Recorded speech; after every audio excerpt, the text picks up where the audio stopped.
The Spanish verb to struggle is bregar, at least to Puerto Ricans. But it means so much more to me.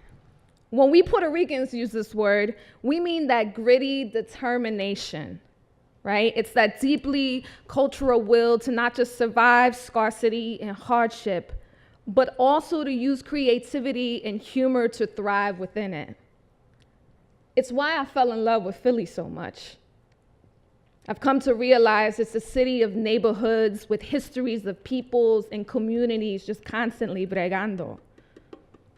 We won the first Super Bowl championship this year. The people, they live freely. And you feel it most in the air in North Philly on the first warm summer day when the winter finally cracks and you step outside for a walk and you smell the pinchos and the weed in the air and you hear salsa blasting from the local music store, but also in the alleyways, all of a sudden you hear a rooster, all against the concrete of a ball dribbling, children laughing. There's life. And even though the papers and the studies will tell the same thing over and over again, that for 46 years, Latinos in the city have remained in the same economic line. That over 40% of Latino children are living below the federal poverty line. We're the poorest of the poor, but its people still find beauty in bregando. They struggle to go beyond resistance, to grab everything. Yo no me quito is a phrase my mother would constantly tell me. I ain't gonna give up. It echoes in me today as I make these moves as an adult. And for the longest time, I forgot about my mother and that life in Florida. I was fixated running away from that Jim Crow South, that barren dead zone of palm trees and white folks that rode around in pickup trucks waving Confederate flags who asked fucked up questions like, but where in Mexico is Puerto Rico? I was running away from that type of constant struggle, that constant game in bregando. You see, because bregar has been that rhythm that I've proposed and that I've imposed and that I've transposed and reposed and posed, and the phenomena of just trying to survive. Right? It's all that shinning up and digging down into the flavor that came out of Villa Turabo, Caguas, Puerto Rico, Daytona Beach, Florida, Philadelphia, United States of the America, the earth, the solar system, and the images of survivor are always here with me. If I close my eyes, by now, at the end, they're gonna appear in a form of a book, toothpaste and a tub, our daily feast. See, my mother knew how to conjure up magic. And sometimes I imagine myself rescuing my mother from that pain of bregando, a time traveling of sorts where I return to scenes of angst and sometimes despair, and I come up with the answers I wish I had then. Like one Christmas, when my father was living with another woman, while still married to my mother, he brought this bag full of presents with his woman and her daughter in hand, and comes inside our house to pass out the gifts to my brothers and me. And even though it was late morning, the house was entirely quiet. No one woke up early that Christmas. And when he showed up, all of a sudden we were happy, and we opened our gifts while my mother slept or stayed in bed. And this was the same father who would be in and out of our lives, who actually broke into our house to steal our Super Nintendos and pawn them for cash for his next fix of crack.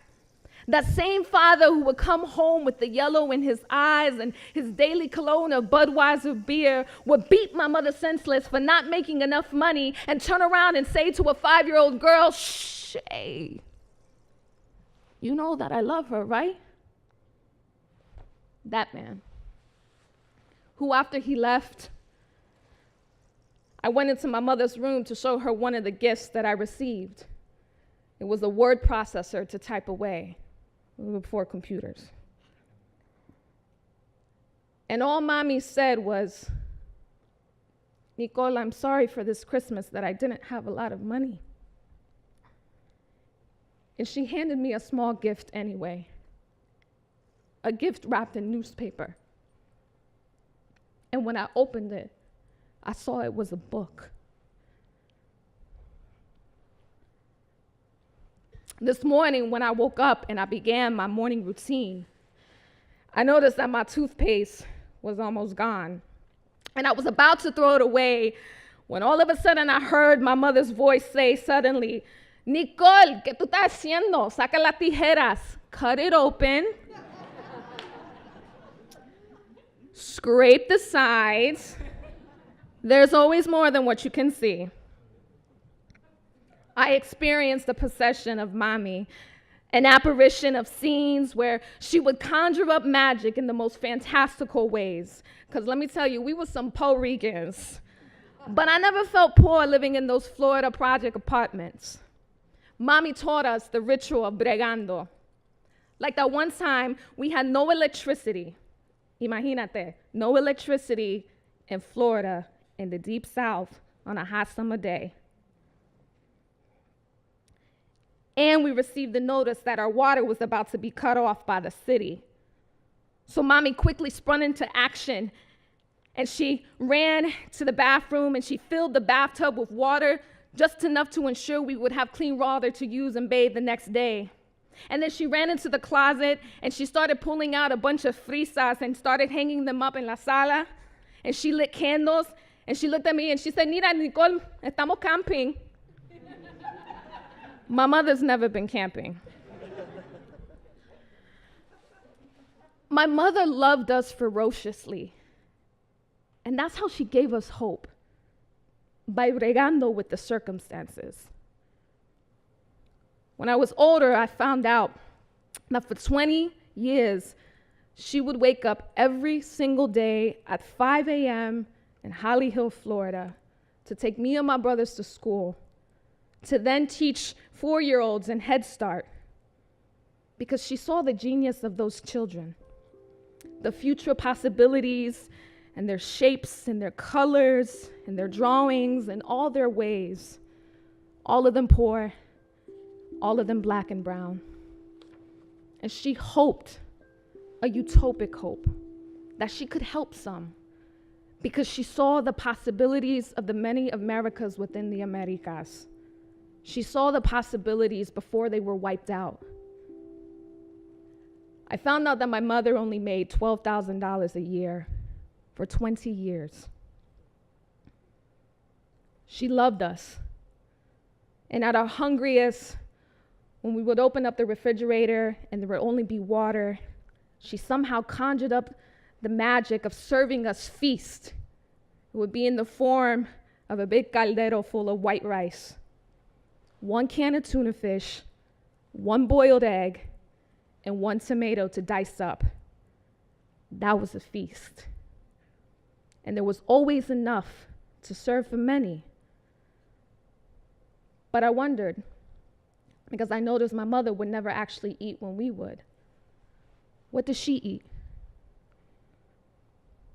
There's nothing like an everyday moment, like waking up and brushing my teeth, that you start to experience it in triplicate, past, present, future, and you experience the trauma, or is it the ecstasy, or the trauma and the ecstasy over and over again, like a history or a virus or a haunting. And there's no choice sometimes between remaining true to that class in that Daytona Beach project apartment, or when you're paying rent in studio in Philly and you still remember the rituals of bregando, like what I did last night, where I left the lights on in the kitchen through the night and the cabinets open so that in case I got a little thirsty and wanted a cup to drink, I felt a little less queasy about what sorts of feet might have been crawling on the rim of the cups.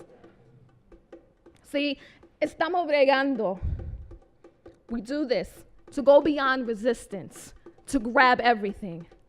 And that's how we say fuck poverty, by learning quietly the language of survival in bregando.